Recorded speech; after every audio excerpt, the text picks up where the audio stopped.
Welcome to our DFW Market of the Moment update, week of January 16th, 2023. Michael Oldham and the Oldham team here with Chris Madrid from Caprock Home Loans. What's up, Chris? Hey, what's up, man? Hey. Just trying to Good to be get back. down as usual. Good to be back. Yeah, for sure. Good to be at. I had a great class Tuesday. Gonna follow it up today with some accurate real estate and mortgage news. This is where we talk about the DFW housing market, mortgage info, trends. All right, let's take a look at our current real estate trends. I am Michael Oldham with EXP, working in the DFW market. Here's Amy and my information. But let's take a quick review of this week's stats. Looking at our surrounding counties around DFW, we see a lot of sames on here. As we did last week, listings did tick up on average. So here in our local market of Collin County, where we are located, Frisco, McKinney, Prosper, Salina, Plano, we are looking at a 93.9% sales price to list price. That's down another 1/10 of a point from last week. So that is 6.1% below a list price. Days on market are 33, which remain the same, and a 2.2 month supply remain the same. New listings this week were 289 versus 276 last week, and solds were 175 versus 216. Remember, our solds are going to be a little lower than most likely last week and the week before, just because it was the beginning of the month. You had things closing out here in the middle of the month. Most people are going to either be closing at the beginning of February or the end of January. So those will be ticking up. One thing I did want to mention was, if you were to go and look at your different price points in Collin County and look at the different cities, you will see that certain cities like Prosper, McKinney, they are still getting close to 100%, 98 to 100% of sales price to list price. Just we talk about the market's local, and it is not only local, but it is also by price point, how the market is often reacting. Right. So in Collin County, for instance, if you're pricing a home right in the 500,000 to 600,000, you're probably still getting multiple offers on that home. So jumping over to Denton County, those market averages trending very close to our Collin County, 93.3% sales price to list price. That's 6.7% below list. That remained the same from last week. Days on market ticked up a day to 37, and the month supply remained the same at 2.2. New listings were 293 versus 265 last week, and our solds were 184 versus 210. Our Dallas market, just south of Collin County, Dallas County, 94.9% or 4.3% below list price. That remained the same. Days on market was 23, remained the same. 1.8 month supply remained the same. New listings was 457 versus 414 last week, and solds were 278 versus 288. Seems like our Dallas market is probably the hottest, most competitive market, in our surrounding area at the moment. Grayson County market averages, our rural county to the north, 92% or 8% below list price. That's the same as last week. Everything remained the same in this county. Days on market remained 37, kept at 3.6 months supply. Kind of tells me that the builders may be building up in Grayson County a little more than in our area. New listings was 66 versus 48 last week, and the solds were 40 versus 38. Anything stand out in that to you, Mr. Madrid? No, I mean, there's a lot of same, right? Which means there's just not a whole lot of there's not a whole lot of activity. It almost seems like it's kind of at a standstill right now. I'm hearing, right, buyers are trying to get a deal. and sellers aren't there yet, right? Like Yeah. oftentimes the homes on the market, even though they're taking longer to sell, right? I think it's, and kudos to listing agents out there are educating their sellers and saying, hey, it's going to take about 30 days, right? And we may not get a showing or an offer for 30 days. So, so I think there's some of that happening, right? As things progress, Yeah. if they're not getting anything after, 35, 45 days, then that's when you start to see they may be more open to Yeah. taking lower offers and buyers getting deals, right? Yeah. But again, as we've seen in the past, getting an offer accepted at or even below list, slightly below list, right? Not significantly below list, is still a deal compared to Yeah. paying 10-15% over. Yeah.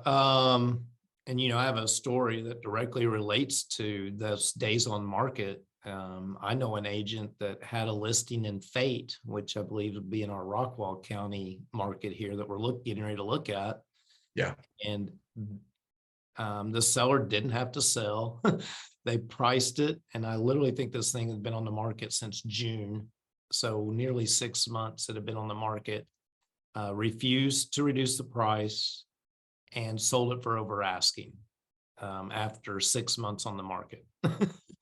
Is that the path every seller wants to go? No, it's not. But I guess it's a story about there is a buyer for every home. Yeah. No, for And sure. this particular buyer had to be in something by a certain date. That property met their boxes. And so they paid a little bit over. So, but I do believe the over list was probably due to maybe asking for some seller concessions. So it probably actually sold at list price, but after 6 months. So Yeah. in my personal running comps for clients looking in our area here in Prosper, McKinney, Frisco, when I pull comps, I'm still seeing houses selling for 98 to 100%, still seeing a few selling for 112%. Right. And I've seen a few that sold for 100 to 102% that have been on the market for 60 to 70 days without price reductions. So some sellers, like you said, sellers are set right now where they want to be. Buyers are set where they want to be. And, at the current moment, we're not meeting in the middle, but Right. that day is coming. And when that day comes, you're going to be standing on the sidelines if you're not out there now. So we'll continue on with our, counties out west, and then Rockwall, Tarrant County. Market averages are 94.2%. That's about 5.8% below the list. That actually went up 0.2 of a percentage point. So the Tarrant County market might be the one that's going to show us what's happening. Days on market dropped 2 days as well to 31. And they did lose 0.2 of a month's supply to 2.2 months, which would tell me all of those things adding up tells me that Tarrant County is getting ready to possibly hit that seller's market again. New listings were 452 versus 428 solds, or 428 listed last week, and solds were 284 versus 328 last week. Out in Parker County, everything remained the same, 93.3%, 6.7% below list. Days on market remained at 50, and 3.7 months supply remained the same. You did have a lot more listings come on in Parker County this week, with 98 versus 68 last week, and 40 solds versus 43. Now jumping over to Rockwall County, I think we talked last week, this was probably the best place to go to try to get possibly a deal. You've got 92.5% or 7.5% below the list price. Days on market ticked up another day to 37, and you have a 3.3 month supply of inventory. New listings were 58 last week versus 38 the week before, and 33 were sold. So you have nearly double coming on the market as what was sold. So for me, this data, although it is telling us things have relatively stayed the same over the last week, there are a few data points in here. The Denton County days on, it would be the listings, the new listings coming on tells me, obviously, you need to be getting into the market. And if you're a seller, buyers are getting a few more options. And then when I look at Tarrant County and I see some blues and some positives, that tells me that most likely all of DFW market's probably getting ready to start ticking up, coming out of this seasonality that I believe is affecting us. Yeah, if we look at November, right? So let's see, in early October, definitely November rates. So early October rates were already at 7%, right? November they peaked at 7.5, 7.6. So that, again, if we're looking back, a lot of this information is kind of the month before, but ultimately rates were at their peak October, November. Right. Yes. So that's just kind of that lag in information. Maybe buyers in October, November signed a 6-month lease, a 3-month lease. Some are doing month to month, right? Just to not lock themselves down. So there's just that, again, that activity will be coming, right? Again, at the end of the day, there still are not enough homes for the amount of people that need them, right? So it's just, again, I strongly feel like we're just going to be back in our, what is it? Supply and demand issue. Supply and demand. Yes. Yeah. Anyway, I'm going to pause real quick. Go ahead. no, and they have it listed, and apparently it's going under contract. Well, they had it listed for $450. Yeah. And I'm like, dude, that's like, again, not that we're looking at square footage, but that's like $250 a square foot for a home that's never been touched. Seems pretty ridiculous. It's crazy. Yeah. It's all crazy. I hate some of this stuff I'm trying to do here. And we're back. All right.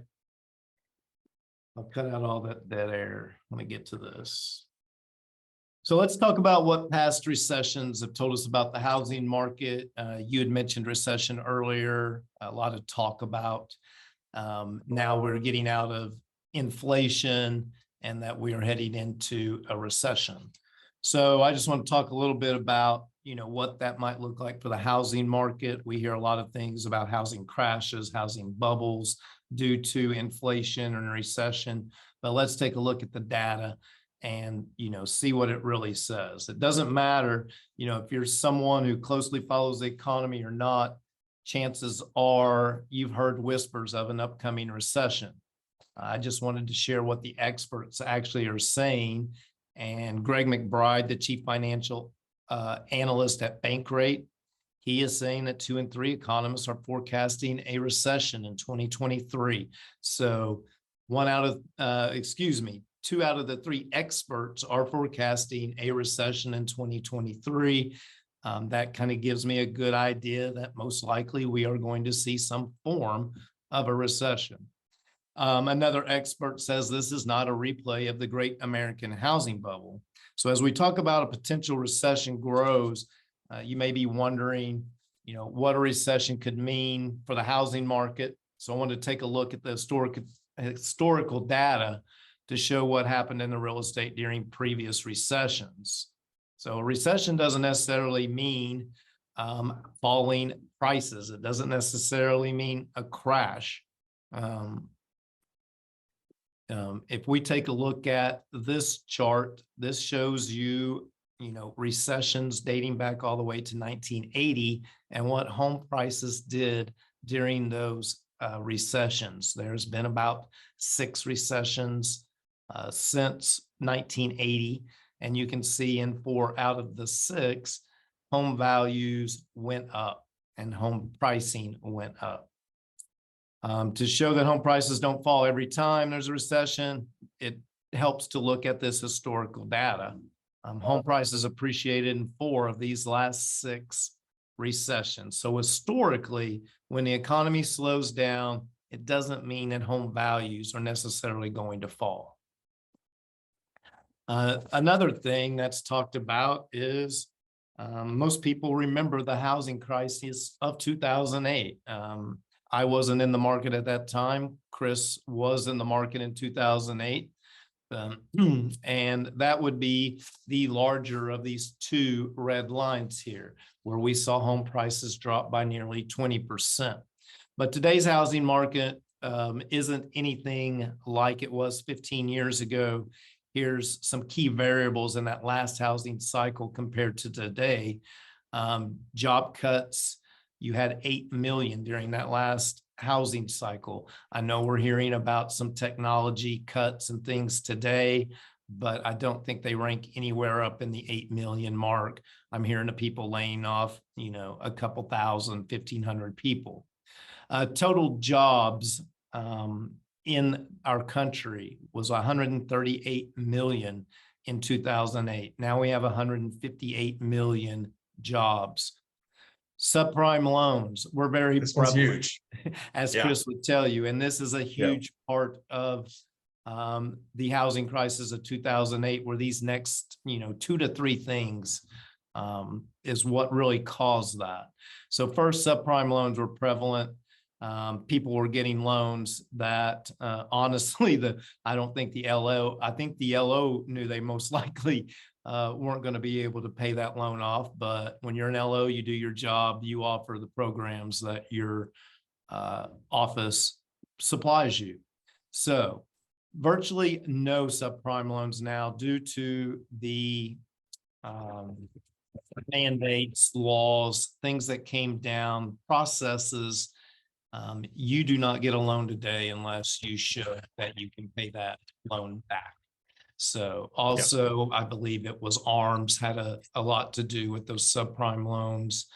Pay option ARMS, negative amortization, right? Not your traditional adjustable rate mortgage, but the negative AM were probably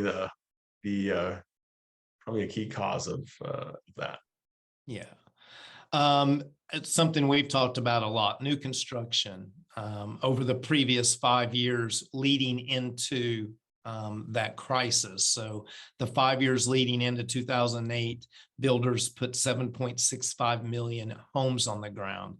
We are at basically almost half of that in today's climate with 4.6 million.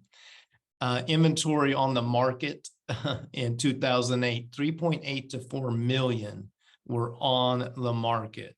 Our inventory today is 1 to 1.2 million. So there's where we get to our supply and our demand. Mortgage delinquencies were 10.1% during the housing crisis. Even going through COVID and this current situation economically, we're at 3.6% on the mortgage delinquency. And homes in foreclosure, this is huge. We always hear there's going to be a flood of foreclosures coming and things of that nature. I know some agents that are teaching classes just on short sales of foreclosures, but due to what happened at the subprime loans and to eliminate those, we have a lot fewer homes in foreclosure. I think we've talked about on our podcast before, the percentage of people that have positive equity in their homes today compared to 2008 is quite a large number. So the average of go ahead. Nope, just agreeing. Absolutely. So, according to experts, home prices will vary by market as they always do. And they may go up or down depending on your local area. But the average of the 2023 forecast shows prices to remain pretty much net neutral, not losing, not necessarily gaining.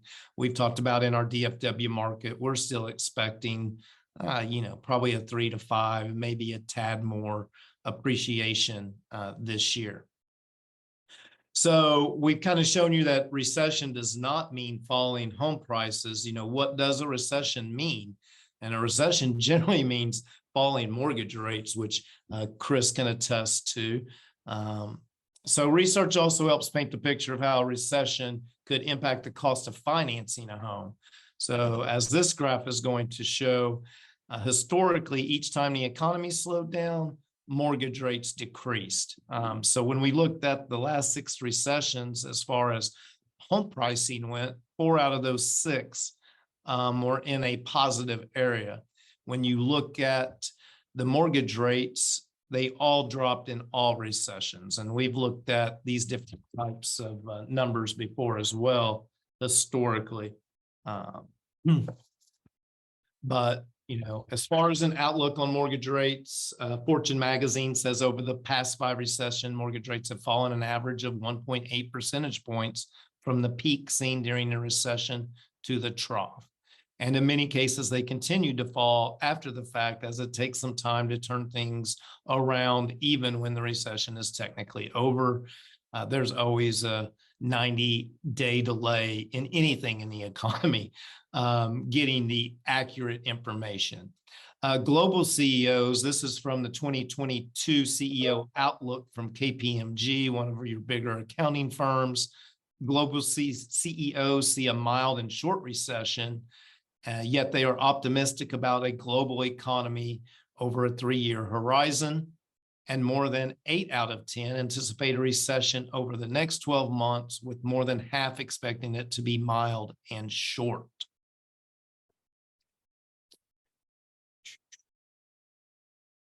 So bottom line on recessions, home prices rise, mortgage rates go down, historically speaking.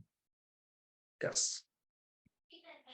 So if you're thinking about buying or selling a home this year, we've already talked about, now is the time to be reaching out. Let's connect so that you can get some expert advice on what's happening in the housing market. Chris and I stay up with this stuff on a daily through the work that we are doing, whether it's putting on events, doing these market updates, and just helping our clients in general. Keeps us on top of, really what's going on.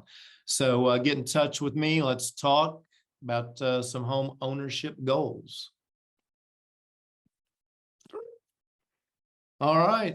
So to wrap it up, Chris and I talk about there's a ton of real estate news out there floating around. You can get it off the internet. You can get it off paper. You can get it off the TV. You can get it from your circle of friends. You can get it around the water cooler. You can just get a lot of information. And then most of it comes through right there, that beautiful little device that we all live with, a cell phone, constantly keeping us updated. Reach out to Chris and I. Amy and I's number is 469-369-0873. If you call us about purchasing, we're going to put you in touch with Chris at 214-734-1531 to help you get your financing in order so that when we go out, we're ready to jump on that dream home. What up, Chris? All good stuff. Yeah, have a good rest of the week, and you guys have a good weekend. Perfect. Have a good week. Chris and I, every Tuesday from noon to 1, Cattle Office Reimagined in Prosper, Texas, offering lunch and learns every Tuesday. Some very valuable information we've been providing to agents. So join us Tuesday. We're going to have social media class going on. Yeah, that'll be good. Getting your social media brand in line for 2023. Don't want to miss that. Go to Eventbrite, the Oldham team, to sign up. Other than that, have a great week, good weekend, and we'll see you soon, Chris Madrid. See you later.